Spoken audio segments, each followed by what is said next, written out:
turma, tudo bem? Vamos para então a continuação da nossa aula de MRUV. Na aula de hoje, nós vamos estudar a função horária de espaço do MRUV, certo? Lembrando, quais são as características do MRUV? Vamos lá, movimento retilíneo uniformemente variado. O que significa o uniformemente e o variado? Então, nós temos duas características importantes desse movimento. A primeira delas é que a velocidade, ela varia. Então, movimento variado significa que a velocidade muda. Diferente do MRU, que nós tínhamos um movimento com a velocidade constante, que ela não mudava nunca. No MRUV, a velocidade varia, mas essa velocidade não varia de qualquer jeito. Ela varia a uma taxa de aceleração constante. Então, nós vamos escrever aqui, a aceleração, ela é constante. Então, essas são as duas características do MRUV, velocidade varia e a aceleração constante. Na aula passada, nós vimos a função horária V igual a V0 mais A vezes T. A função horária da velocidade em relação ao tempo para o MRUV, certo? Nós vimos então que a velocidade final depende da velocidade inicial mais a aceleração vezes o tempo. Se nós fôssemos fazer um gráfico, então, da velocidade em função do tempo, nós teríamos uma reta. Esta reta teria inclinação para cima se a velocidade aumenta de valor. Se a velocidade diminui, então nós teríamos uma inclinação para baixo. Bom, se nós observarmos esse diagrama da velocidade em função do tempo, a gente percebe que a área deste diagrama, a área aqui, ela nos dá quem? A variação das posições, ela nos dá o ΔS. Por quê? Bom, porque eu sei que um eixo é velocidade, o outro é tempo. Velocidade vezes tempo é ΔS, deslocamento. Então, para calcular o ΔS para o MRUV, basta calcular a área dessa figura geométrica. Que figura geométrica nós temos ali? Um trapézio. Então, é base mais base vezes altura dividido por 2. Se nós fôssemos, então, calcular a área, a gente veria que a base menor é a velocidade inicial, V0. A base maior é a velocidade final, V. E a altura desse trapézio, ele está deitado, né? Seria o intervalo de tempo ΔT. Se eu misturar, então, se eu juntar a área, a equação da área com a equação da velocidade, juntar essas duas, nós vamos chegar na função horária das posições para o MRUV. Não vou fazer essa conta, porque senão nós vamos ficar aqui um bom tempo. Então, vamos direto ao ponto que é o assunto da nossa aula.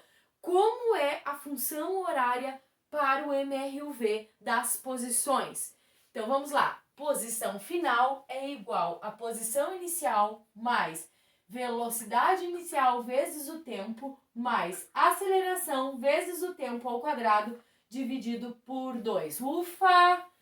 Essa aqui é a função horária das posições para o movimento uniformemente variado. Vamos estudar o que é cada termo dessa função? Então, vamos lá. Quem é S0? Quem é S0?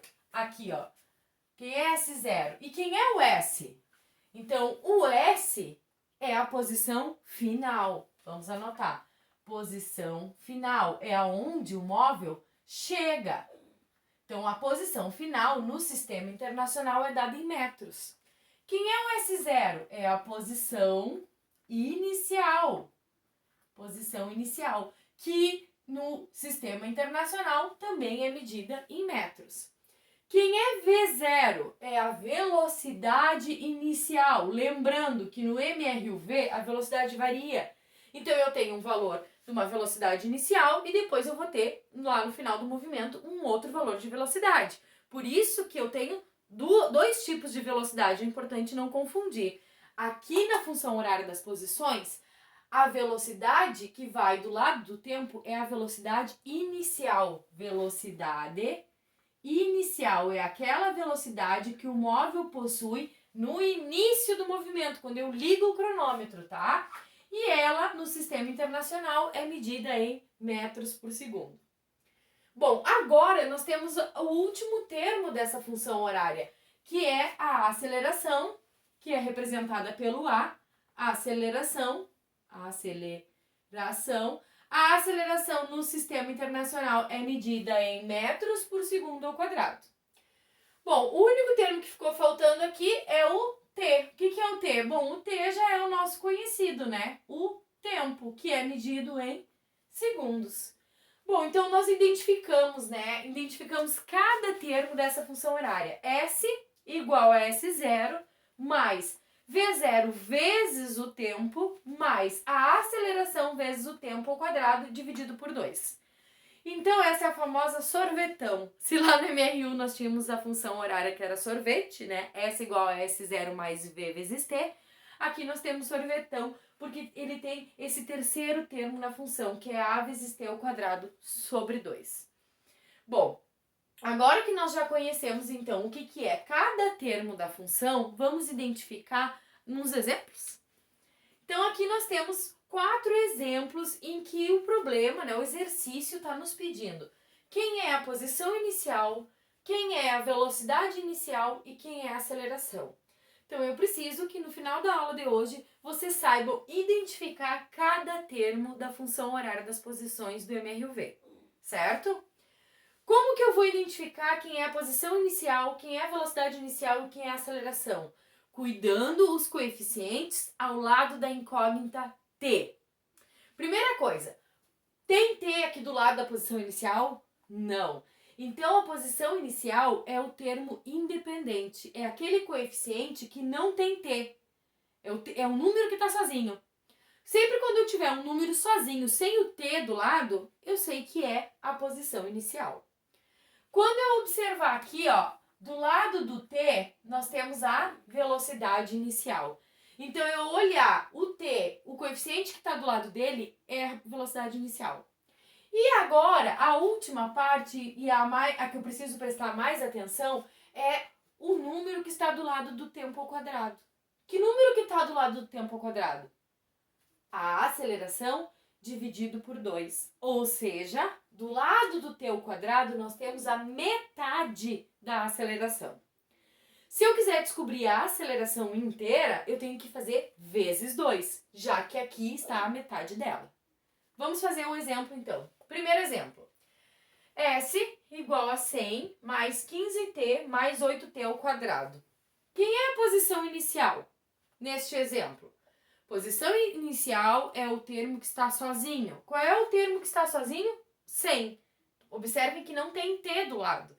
Então, posição inicial é 100 metros. Velocidade inicial. Velocidade inicial é o coeficiente do lado do t. Qual é o número que está do lado do t? 15. Portanto, velocidade inicial, 15 metros por segundo. Bom, a aceleração é o número que está do lado do t vezes 2. Por que vezes 2? Porque do lado do t fica a metade da aceleração. Então, eu vou pegar o número que está do lado do t, vou multiplicar por 2 e aí eu vou ter o valor da aceleração inteira. Então, 8 vezes 2 dá 16 metros por segundo ao quadrado, tá? Gente, por que eu multipliquei o 8 por 2? Bom, porque lá na função horária, do lado do t ao quadrado, é a sobre 2. Então, significa que eles pegaram a aceleração, dividiram por 2 e colocaram lá. Vamos fazer o teste? 16 dividido por 2 dá 8. Metade da aceleração é que está ali. A aceleração inteira, então, eu vou ter que fazer a volta disso. Por isso que eu multiplico por 2, tá? 8 vezes 2 dá 16. Ok? Bom, vamos a mais um exemplo. Olhando para cá, ó, para esta função. Qual é a posição inicial? Posição inicial é o coeficiente que está sozinho, termo independente, não tem t. Qual é o número que não tem t aqui? O menos 60. Observem aquele sinal de menos ali. Se tem um sinal de menos, ele pertence à posição inicial, menos 60 metros. Porque lá na função, todos os termos são positivos. Então, se por acaso tiver um sinal de menos na função horária dada, significa que esse sinal de menos pertence a um dos coeficientes, ou posição inicial, ou velocidade inicial, ou a aceleração, tá? E aí a gente traz o sinal de menos junto com o número, menos 60 metros, tá aqui. Velocidade inicial é o número que está do lado do t. Que número nós temos ali do lado do tempo? Não tem número nenhum? Zero? Não, porque se fosse zero, anularia tudo. Zero vezes qualquer coisa dá zero, não é? Que número nós temos ali? O número 1. 1 vezes t dá t, por isso que não colocaram 1 ali. Então, quando não tem um número, mas tem o termo, significa que é o número 1. Então, qual é o valor da velocidade inicial? 1 metros por segundo. A aceleração é o número que está do lado do t ao quadrado vezes 2. Então, 2 vezes 2, 4 metros por segundo ao quadrado. Certo? Terceiro exemplo. Posição inicial é o termo independente, o número que não tem t. Tem algum número aqui sem o t? Não. Bom, se não temos um termo independente, ele não aparece, nesse caso, então, a posição inicial é 0. Não temos posição inicial. Partiu exatamente da origem, do zero dos espaços. Velocidade inicial, quem é? O número que está do lado do t, 10 metros por segundo. E a aceleração é o número que está do lado do t ao quadrado, só que eu tenho que multiplicar por 2. Então, menos 3 vezes 2 dá menos 6 metros por segundo ao quadrado. Observem que como tem o sinal de menos lá, ele aparece aqui, porque ele pertence à aceleração. Lembrando disso, lá na função os termos são positivos. Último exemplo. Nós temos aqui termo independente? Temos 0,2 não tem t. Então, posição inicial vai ser 0,2 metros. Bom, velocidade inicial. Quem é a velocidade inicial? É o coeficiente que está do lado do termo t. Quem está do lado do t? Não tem número, então se não tem eu já sei que é 1. Como tem um sinal de menos lá, esse sinal de menos pertence à velocidade inicial. Menos 1 metros por segundo. Quem é a aceleração? A aceleração é o termo que está do lado do t ao quadrado vezes 2, porque ali é a metade dela. Então, eu vou pegar o termo que está do lado do t ao quadrado, vou multiplicar por 2. Menos 0,5 vezes 2 dá menos 1 metros por segundo ao quadrado. Então, o que nós fizemos aqui? Identificamos cada termo da função horária do espaço para o MRUV. Posição inicial é o termo independente, que não tem t. 100, menos 60, quando não aparece é 0, ou então 0,2. Velocidade inicial é os coeficientes que estão do lado do t. Nesse caso aqui, 15, mais 1, mais 10 e menos 1. A aceleração é o número que está do lado do t ao quadrado vezes 2. Porque do lado do t ao quadrado, lá na função, nós temos a metade da aceleração. Então, se aqui está a metade da aceleração, a aceleração inteira é o dobro disso. Ou seja, basta eu multiplicar por 2. Então, se aqui está 8, 8 vezes 2, 16. Se lá está 2, 2 vezes 2, 4. Se lá está menos 3 vezes 2, menos 6. Se lá está menos 0,5 vezes 2, menos 1. E aí a gente identificou, então, cada termo da função horária das posições do movimento uniformemente variado. Agora, eu peço que vocês façam os exercícios, identifiquem lá cada termo, o que é velocidade inicial, posição inicial e o que é a aceleração das funções dada nos exercícios. Abraço, gente, bons estudos!